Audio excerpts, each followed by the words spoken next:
Hello everyone, welcome to my channel commerce with Shikha. मैं last video में आपको 4 feature of share बताया था, जिसमें हम बोल रहे थे कि शेयर जो हैं फॉरफिट होते हैं वो प्रीमियम पे अगर री इशू हुए तो किस तरह से एंट्री रिकॉर्ड होती है, अगर बिना प्रीमियम के इशू हुए हैं, पार पे इशू हुए हैं तो किस तरह से जनरल एंट्री रिकॉर्ड होती है।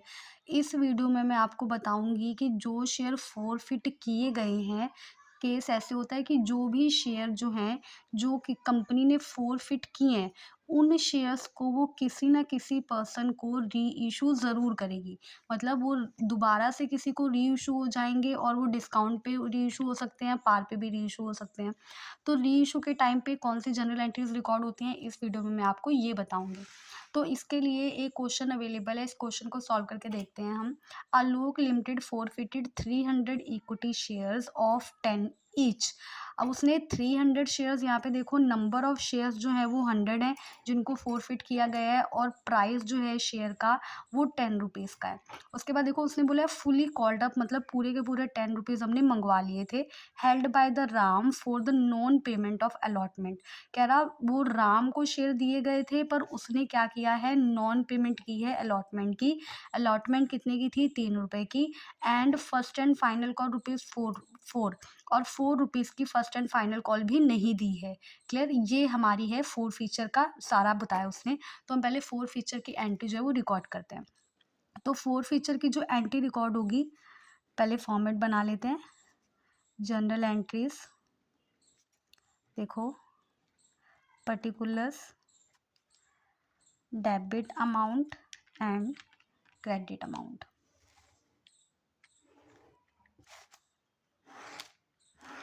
सबसे पहले 4 फीचर की एंट्री रिकॉर्ड करेंगे। एंट्री क्या होती है, share capital account debit to share. ये एंट्री मैंने आपको लास्ट वीडियो में बताई थी। To share forfeiture account. अब जो जो हमें नहीं पे हुआ है वो यहाँ पर लिखेंगे। टू शेयर अलॉटमेंट हमें नहीं आई है तो हम लिखेंगे टू शेयर अलॉटमेंट अकाउंट। और फर्स्ट एंड फाइनल कॉल नहीं आई है तो हम लिखेंगे to share first and final call account. Amount देखो कैसे पड़ेगी, यहाँ पे पूरे कॉल्ड अप अमाउंट आएगी, मतलब 300 शेयर्स 10 रुपीज़ के अकॉर्डिंगली 3000 यहाँ पे जाएगा। और यहाँ देखो 4 फीचर में वो पैसा आता है जो पैसा हमें मिल चुका है। अब यहाँ पे पहले हम ये डालते हैं कि क्या क्या नहीं मिला है। तो 300 शेयर के अकॉर्डिंगली 3 रुपीज़ अलॉटमेंट भी नहीं आए हैं, तो इंटू 3, और 300 शेयर के अकॉर्डिंगली 4 रुपीज़ फर्स्ट कॉल पे नहीं आए हैं।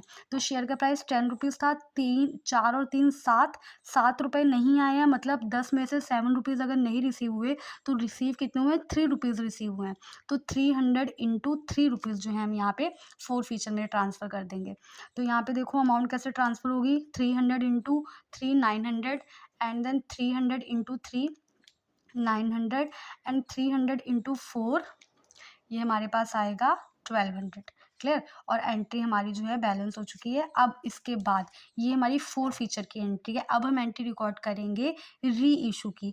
तो री इशू के लिए उसने देखो क्या बोला है, आउट ऑफ दीज 250 शेयर्स वर री इशूड। फॉरफिट हुए थे 300 पर री इशू हुए हैं 50 shares to Shyam for a total payment of 2000। उसने 2000 हमें पे किया और मैंने उसको 250 शेयर्स जो है वो दे दिए हैं। अब इसका मतलब है कि जो मेरे शेयर्स हैं वो पार पे इशू नहीं हुए हैं, ये जितना हुआ था ये डिस्काउंट पे इशू है। तो एंट्री कैसे रिकॉर्ड होगी, एंट्री देखो, bank account debit share forfeiture account debit account debit to share capital account. Amount देखो कैसे ट्रांसफ़र होगा, यहाँ पे कॉल्ड अप मनी जाएगी 250 शेयर्स का 10 रुपीज़ के अकॉर्डिंगली कॉल्ड अप अमाउंट बनेगा 2500। और यहाँ पे बैंक में उसने बोला है कि 2000 शेयर का हम 2000 रुपीज़ के सेल किए हैं तो 2000 यहाँ पे आएगा। 4 फीचर में आएगा डिस्काउंट, वो 250 के शेयर्स थे, मैंने 2000 के इशू कर दिए तो कितने का डिस्काउंट हो गया, 500 का। क्लियर, तो ये 4 फीचर में हमारा डिस्काउंट का अमाउंट होता है। इसके बाद एक एंट्री हम और रिकॉर्ड करते हैं, जो एंट्री हमारी होती है शेयर कैपिटल में 4 फीचर का बैलेंस ट्रांसफ़र करना। तो देखो इसके लिए एंट्री होती है forfeiture share account debit to capital reserve account, capital reserve. अब इसमें पैसा कैसे आएगा, इसके लिए हमें छोटी सी कैलकुलेशन करनी है। देखो कैसे हम कैलकुलेट करेंगे। हमें क्या करना है, पहले यहाँ पे लिखेंगे फोरफिटेड अमाउंट, नीचे लिखेंगे नंबर ऑफ शेयर्स, मल्टीप्लाई करेंगे, इसको हमें मल्टीप्लाई करना है नंबर ऑफ शेयर्स री इशूड। क्लियर। यानी अब ये हम कैलकुलेशन तब करते हैं जब मेरे शेयर्स पूरे के पूरे री इशू नहीं हुए होते।